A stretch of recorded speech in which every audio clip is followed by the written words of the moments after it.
Welcome back to Hardball. We're back with the 39th President of the United States, Jimmy Carter. His new book is called Palestine, Peace, Not Apartheid.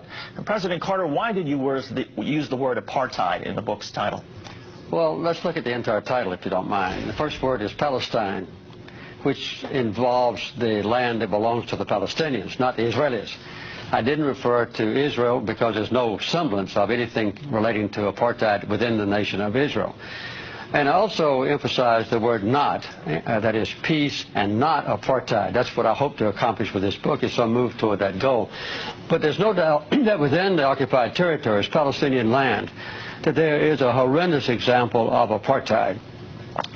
The occupation of Palestinian land, the confiscation of that land that doesn't belong to Israel, the building of settlements on it, the colonization of that land, and then the connection of those isolated but multiple settlements, more than 200 of them, with each other by highways on which Palestinians can't travel, and quite often where Palestinians cannot even cross.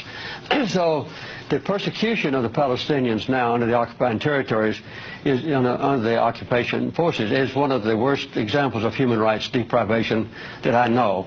And I think even worse though than a place like Rwanda.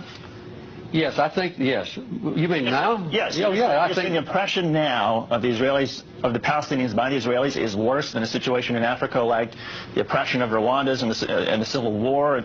I'm not going back into ancient history about Rwanda, but right now, the persecution of the Palestinians is one of the worst examples of human rights abuse I know, because the Palestinians... You're talking about right now. You're not talking about, say, I'm not talking about ancient history. No. Well, Rwanda wasn't ancient history. It was just a few years ago. You could talk about Rwanda if you want to. I want to talk about Palestine.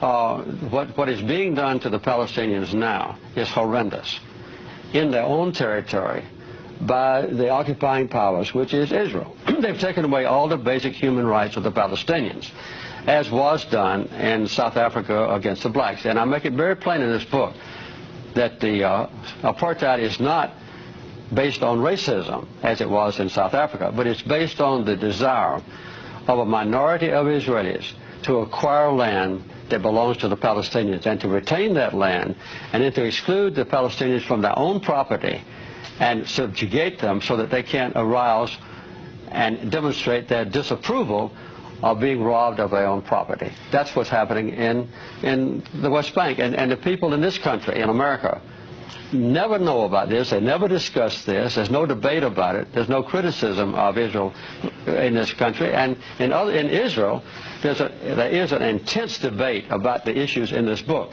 In this country, no. I agree. I mean, I wish we had that sort of debate that they're having in Israel. I wish we had that in the United States. But give us a sort of sense, how much of the responsibility for the conflict, the Israeli-Palestinian conflict, do you think belongs to the Israelis for their tactics like seizing land and occupying territory that didn't belong to them? How much of it is the responsibility of the Palestinians for their suicide terror attacks and their bombings within Israel proper?